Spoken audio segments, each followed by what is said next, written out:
มากินหมูเลี้ยงหอ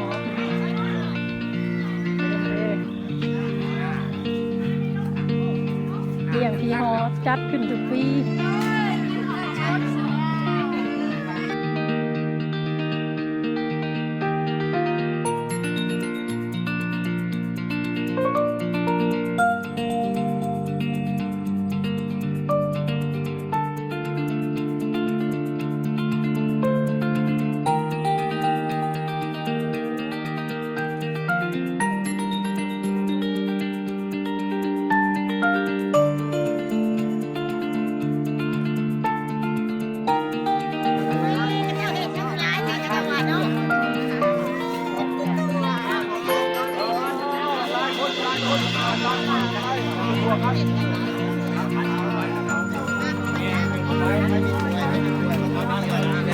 รวยมาเอาแก้ก่อนก็ได้เด้อ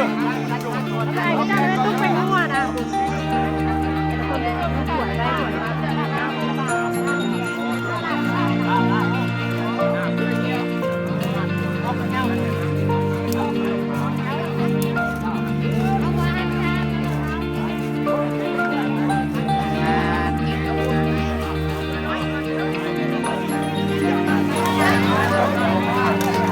กความเต็มกล้องเด้อ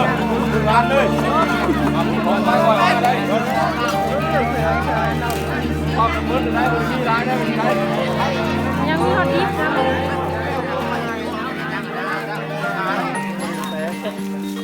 กินน้ำกันเด้อมากินน้ำกันเด้อแม่เจ้ามากินไทยกินมันมาได้ทำหนึ่งสองคำกับปั้นกันกิน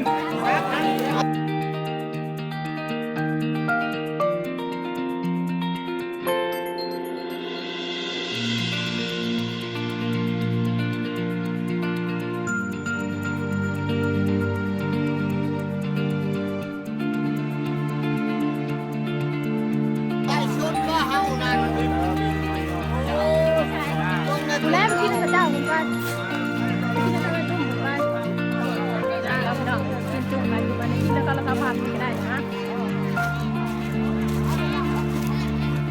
กินอะไรก็ได้นะกินกับที่นี่แบบนี้เนาะมีต้มเนี่ยต้มหมูแล้วก็ลาบคั่วแต่ในนี้ชื่อว่าเราคนไปทำงานเนาะชื่อว่าเป็นโควิดต่อบอกเอากันนั่งกันเนาะ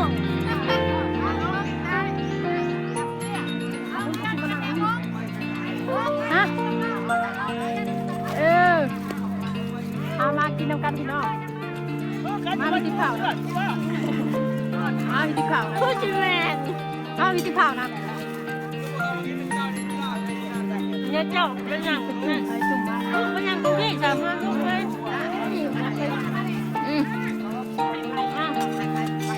มากินน้ำกันพี่น้อง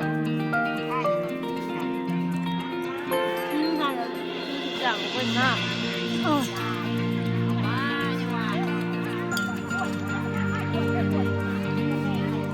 น้ำเขาจุ่มมานี่ก็เป็นฮอค่ะเนาะลืมบอกฮอจำแล้วจำแต่ว่ากิน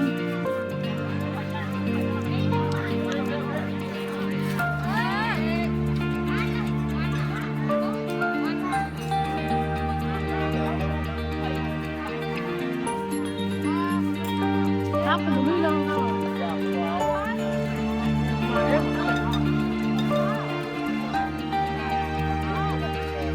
กินเดี๋ยวมันจะให้กูนะต้องการแดงมันหลุดเลย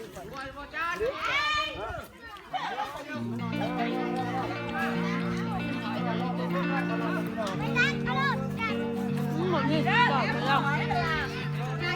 น่าก็จะมากับมาเอาของครับมาพี่น้องมาเลยผมเอ็ดครับ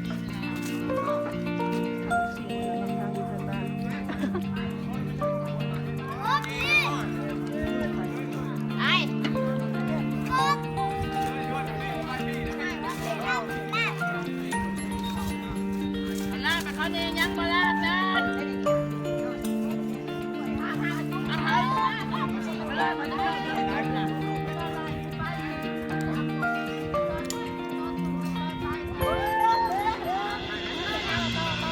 แดงบ่ บอก ดี จะบอกไปสายแดงลง ยังไปกิน มาเด้อ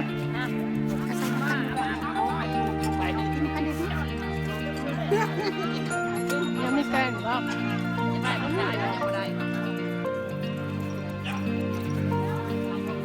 กินจะพูดยายกินไม่ยุกเกี่ยว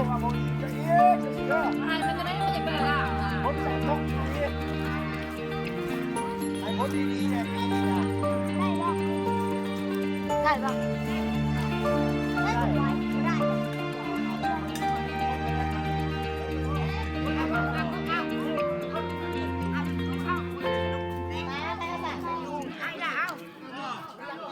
ใครเนี่ยมึงจะไปใส่เอาไปกินหลับกินเอากินหลับกิน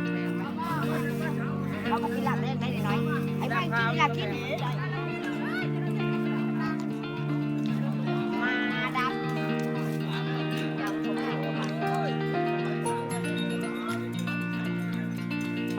มาดำ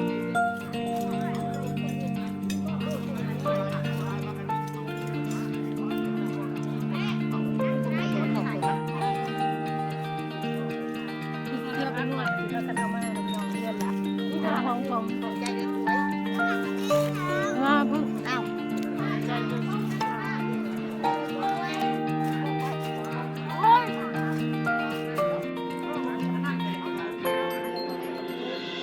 จะเก่าข้างมากเนี่ยต้องไปต้องข้างหลังไปต้องพูดจะเป็นที่บุกคนนี้ยับกับบ้านพึ่งขึ้นมาช่วยอะไร กับญาตินะ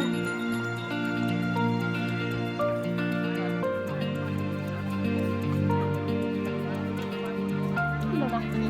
คน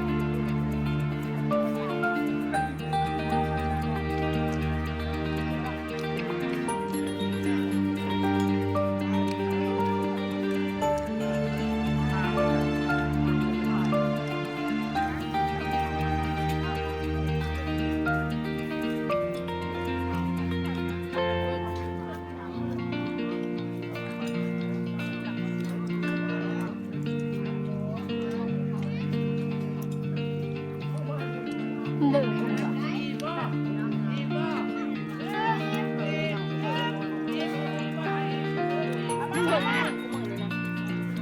ไปใจก็เป็นถ้าเราก็เป็นแน่บ่ยังเกียดเอาหัวมูตัวน้อยๆแต่ว่าที่คนบางรายกับคนบางด้าน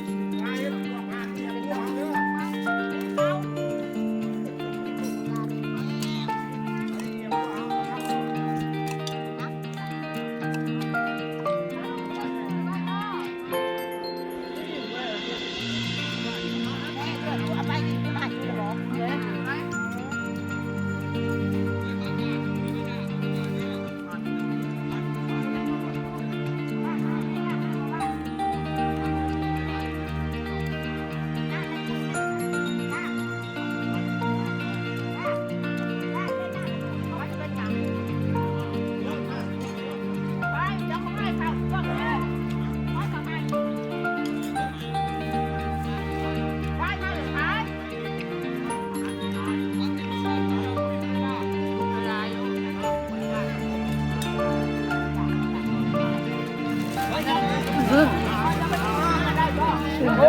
ในร้านพึ่งก็มี สลับผ้าแค่นี้คือมัน เดี๋ยวไปเอา ชำระบาท ยิ้มว่าตาย